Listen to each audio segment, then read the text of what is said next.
أعوذ بالله من الشيطان الرجيم بسم الله الرحمن الرحيم الحمد لله الذي أرسل رسول الله بالهدى وبالحق وبصيرا ونذيرا أشهد أن لا إله إلا الله وأشهد ولا شريك له ولا حول ولا قوة إلا بالله العلي العظيم مثل الذين ينفقون أموالهم في سبيل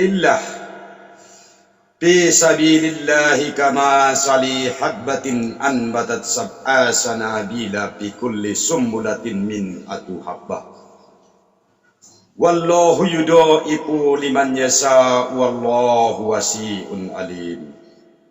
Amma ba'du. Pertama sekali mari kita mengucapkan puja-puji syukur kepada Allah Subhanahu wa taala yang telah menciptakan langit dan bumi dan seisinya dan menciptakan umat manusia semuanya di atas dunia ini. Dan kita tidak lupa mengucapkan solawat dan salam atas Nabi kita Nabi Muhammad, Nabi besar Nabi Muhammad sallallahu alaihi wasallam, dengan berlapaskan Allahumma sholli ala Sayyidina Muhammad wa ala ali Sayyidina Muhammad. Pada kali ini, mari kita masuk ke kajian pembangunan erat hubungannya dengan hidup kerohanian. Dengan hidup kerohanian dan tarekat di jalan Allah Subhanahu wa taala memberikan rezeki dan kekayaan yang tidak disangka-sangka datangnya. Oleh karena itu, Nabi besar Nabi Muhammad sallallahu alaihi wasallam dalam melalui pembangunan Islam sampai dalam penyiaran agama Islam selalu bersendikan dengan hidup kerohanian. Hidup sehari-hari di masa pembangunan Islam di zaman Rasulullah sampai pada zaman Khalifahur Rasyidin tidak pernah terpisah dengan hidup kerohanian. Cita-cita keagamaan yang agung itu, penyiaran agama, dengan sendirinya kelak membawa akibat kekayaan yang berlimpah-limpah. Tetapi walaupun demikian berlimpah-limpahnya kekayaan yang diperoleh Islam dan di mana kunci kekuasaan telah di tangan Nabi besar Nabi Muhammad sallallahu alaihi wasallam, namun beliau tetap keadaannya hidup sederhana sebagai hidup seorang sufi dalam hidup kerohanian. Atas fakta-fakta tersebut di atas, sesuai firman Allah dalam Al-Quran surah Jin ayat 16 yang berbunyi, wa antawis taqamu ala tariqatina asqainahum ma'an qahdaq, yang maksudnya jika mereka itu tetap berjalan di atas tarekat dan di jalan Allah, pasti Allah akan memberikan kepada mereka itu rezeki dan kekayaan yang berlimpah-limpah. Bagi ahli-ahli terikat dan murid-murid tarekat dijadikan dasar pegangan atas ayat Al-Quran tersebut.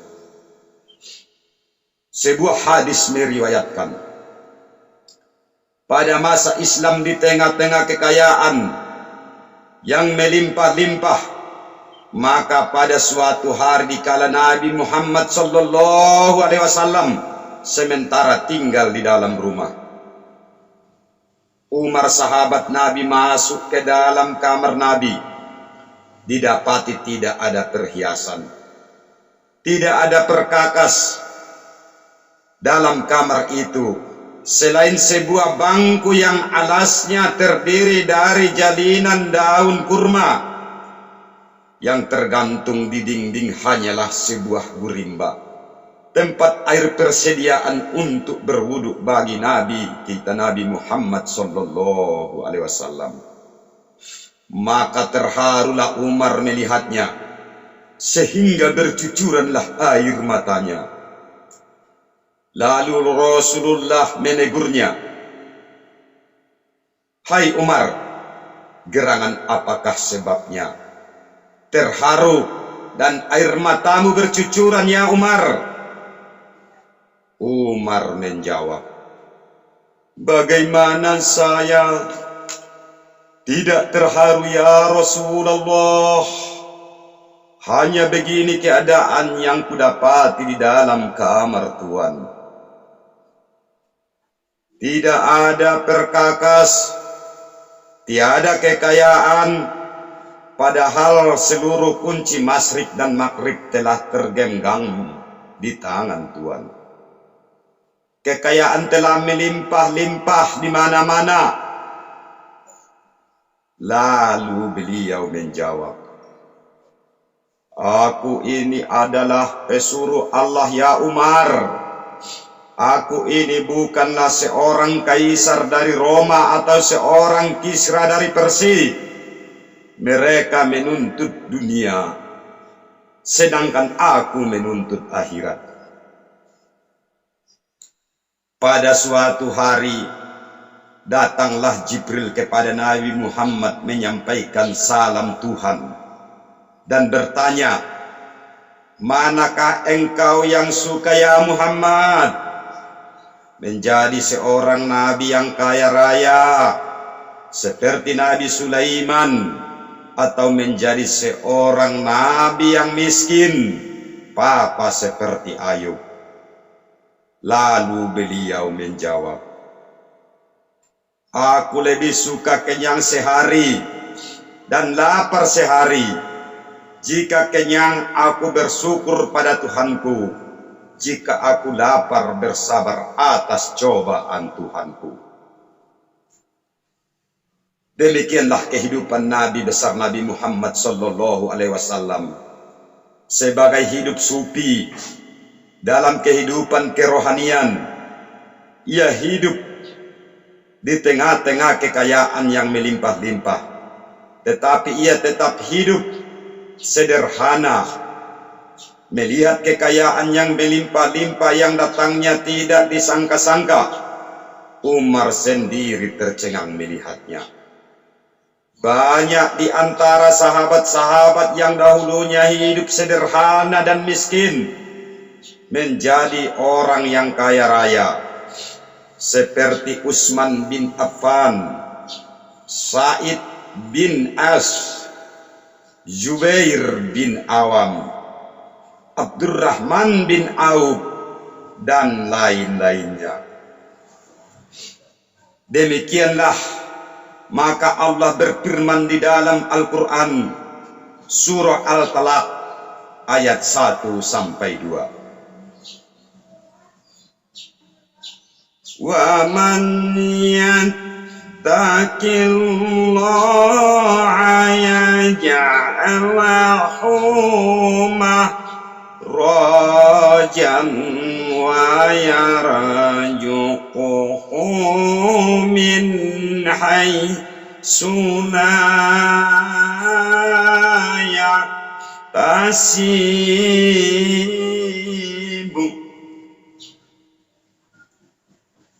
Yang maksudnya, barang siapa yang bertakwa kepada Allah, akan diberikan jalan keluar dari kesusahan, dan Allah akan memberikan rezeki dan kekayaan yang tidak disangka-sangka datangnya. Tetapi lambat laun, banyaklah di antara sahabat-sahabat itu yang menjadi kaya raya, yang telah terpengaruh oleh kebedaan. Pada saat mana di kala-kala dekatnya Rasulullah Sallallahu Alaihi Wasallam akan meninggal dunia. Bahaya kebedaan yang mengancam bagi kekuatan batin dan keteguhan iman akan sangat besar, lantaran banyaknya harta benda yang nantinya dapat membawa pengaruh kebedaan. Hal mana sudah terbayang di pandangan beliau Rasulullah Sallallahu Alaihi Wasallam. Rasulullah pernah bertanya, bagaimana sikapmu sekalian jika sekiranya kelak telah terbuka perbendaharaan Roma dan Persia? Dengan cepat di antara sahabat menjawab bahwa mereka akan teguh memegang agama yang asli. Tetapi dengan tersenyum kecut, Nabi menyatakan bahwa pada waktu itu kamu akan berkelahi sesamamu. Kamu akan berpecah belah, setengahnya memusuhi yang lain.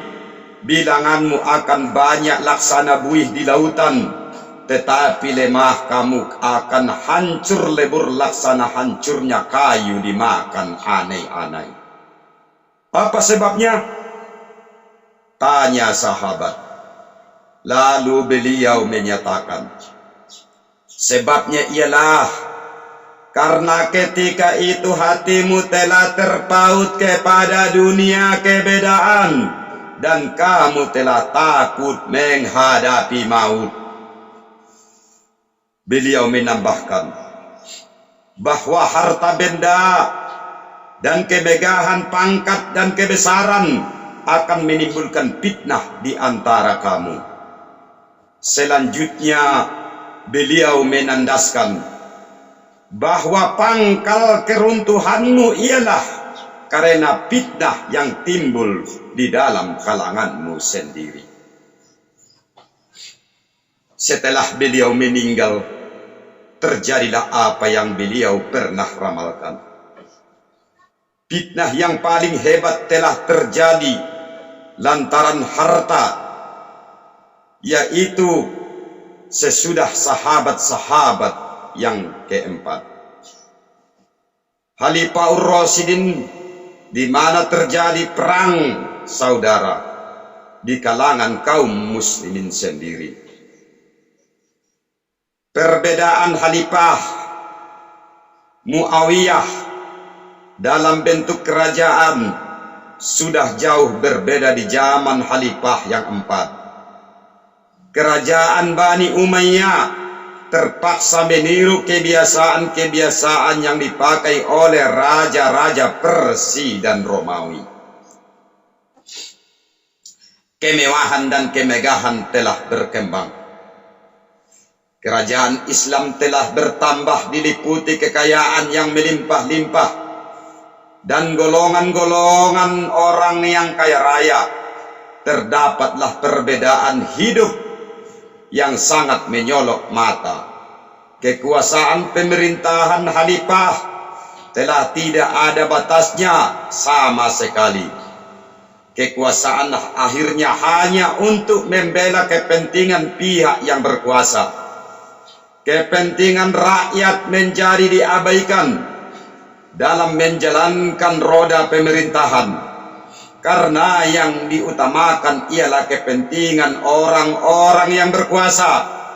Pada masa itu timbullah golongan oposisi, antara lain digerakkan oleh kaum Khawaris, kaum Syiah, dan kaum Jahid. Kedua golongan yang pertama adalah berpolitik untuk merebutkan pemerintahan dari tangan Bani Umayyah.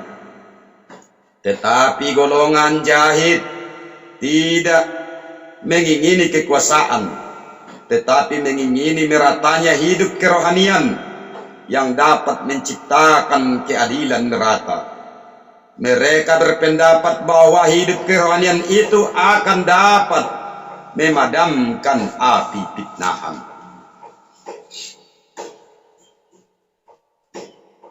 Menghilangkan perpecahan dan permusuhan serta akan membawa perdamaian yang abadi.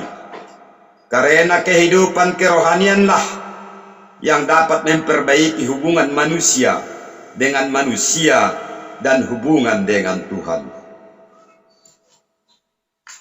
Meskipun daulat Bani Umayyah adalah suatu kerajaan di dunia yang paling luas kekuasaannya, terbentang dari timur dari daratan Asia dan Afrika sampai ke barat daratan Eropa di Spanyol. Sesuatu kerajaan yang paling kuat dan paling kaya raya dan paling maju, tetapi akhirnya hancur juga dalam kekuatan dan kekayaan kebedaan. Dengan pengalaman dan nasib yang sama juga, daulat Bani Abbas dan Abbasiyah hancur juga. Benar sekali apa yang pernah diramalkan oleh Rasulullah SAW, bahwa kamu akan hancur lebur laksana hancurnya kayu dimakan anai-anai.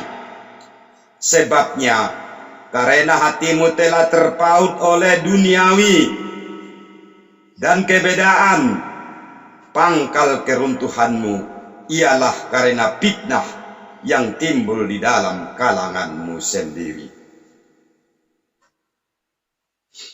Pertumbuhan ilmu kerohanian. Kita kembali menguraikan golongan jahid bahwa kaum rohaniawan atau kaum sufi pada masa abad pertama dan abad kedua, mereka terkenal dengan sebutan nasik atau nusak,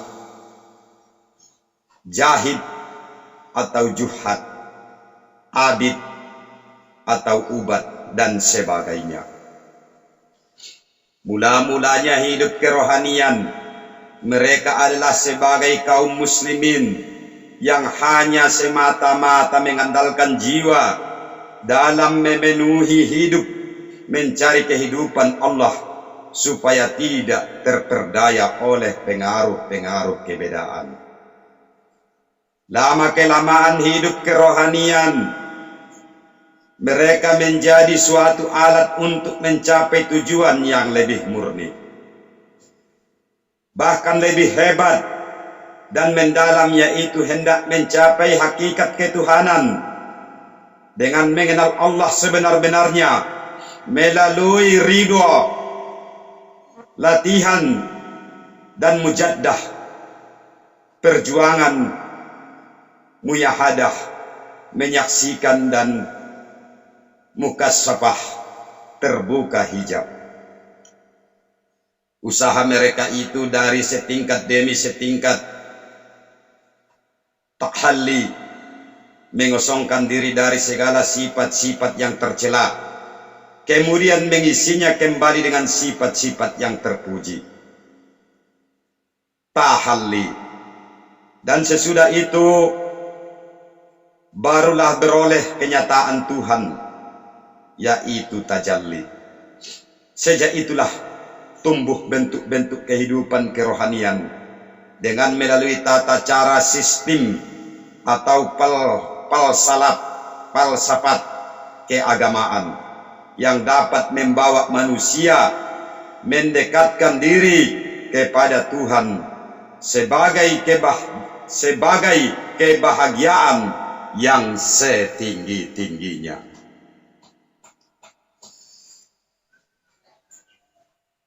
Dengan jalan ini maka tata cara sistem tersebut menjadilah suatu ilmu yang dinamakan ilmu tasawuf. Mula bertumbuhnya pada abad ketiga atau abad ke-9 Masehi.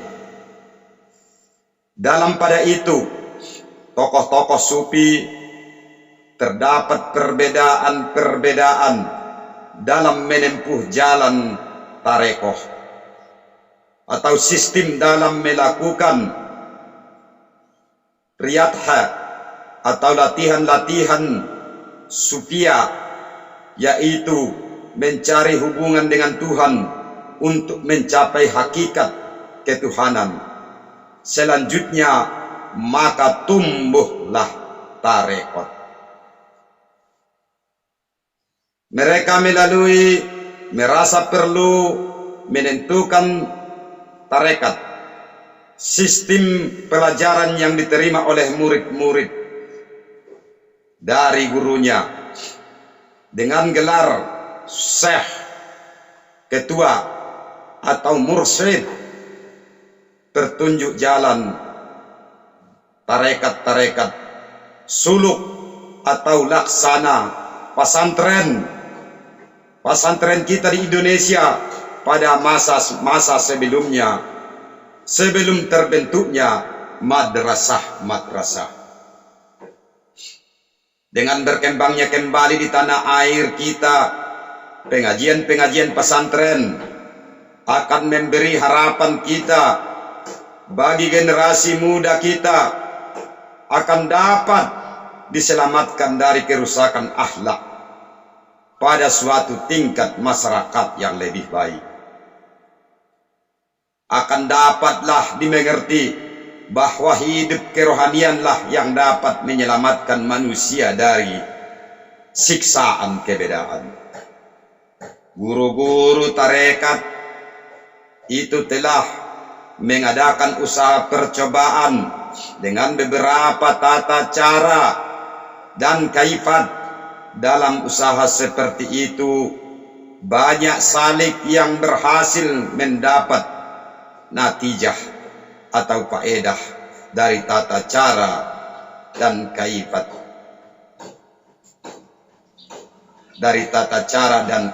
itu.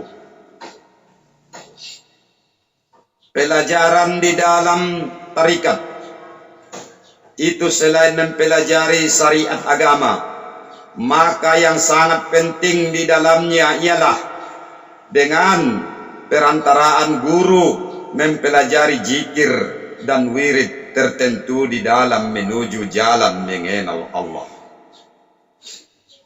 Masing-masing guru atau mursyid mempunyai sistem sendiri-sendiri. Tarekat-tarekat yang sangat terkenal dan yang telah disepakati oleh jamhur ulama ada 41 tarikat. Antara lain ialah Qadiriyah, Naqsyabandiyah,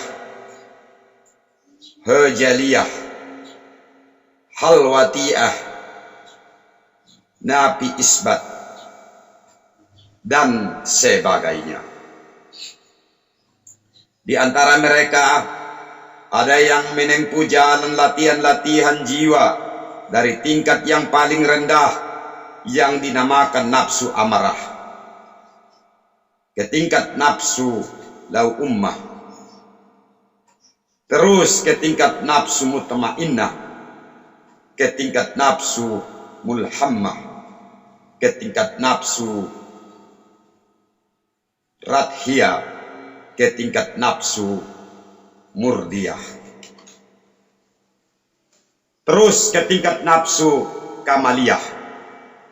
Dalam pada itu ada pula yang menempuh jalan didikan 3 tingkatan yang dalam ilmu tasawuf disebutkan tahalli, tahalli, dan tajalli, yang masing-masing berarti mengosongkan diri dari sifat-sifat yang tercela, kemudian mengisinya dengan sifat-sifat yang terpuji.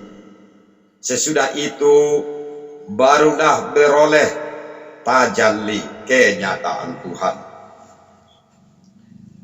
Dan ada pula yang menempuh dengan jalan zikir, yang senantiasa mengucapkan zikir yang dinamakan mulajamatu fi zikri,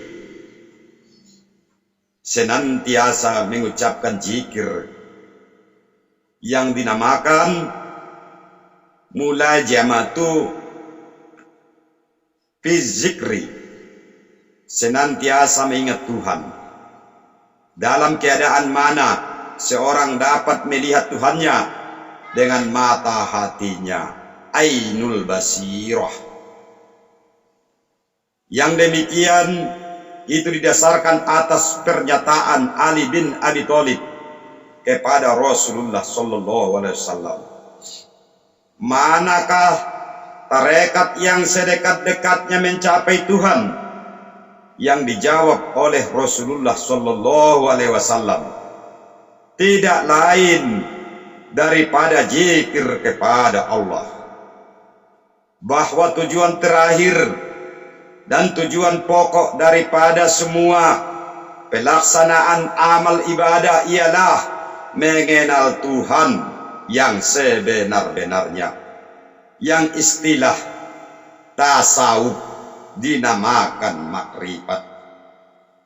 Maka untuk mengetahui itu, ilmu kebatinanlah yang merupakan kunci ke arah mengenal Tuhan yang sebenar-benarnya. Semoga Allah memberikan petunjuk, taufik dan hidayah, sehingga kajian yang singkat ini bermanfaat sesuai tujuannya terhadap kita semua dan terhadap sesamaku hamba Allah subhanahu wa ta'ala di atas dunia ini. Tidur nyenyak di atas ranjang, air mengalir di kolam ikan. Kajian ini memang singkat dan pendek. Walaupun singkat dan pendek, semoga bermanfaat buat kita semua. Saya sudahi kajian ini dengan wassalam. Wabillahi taufiq wal hidayah. Wassalamu alaikum warahmatullahi ta'ala wabarakatuh. Alhamdulillahi rabbil alamin.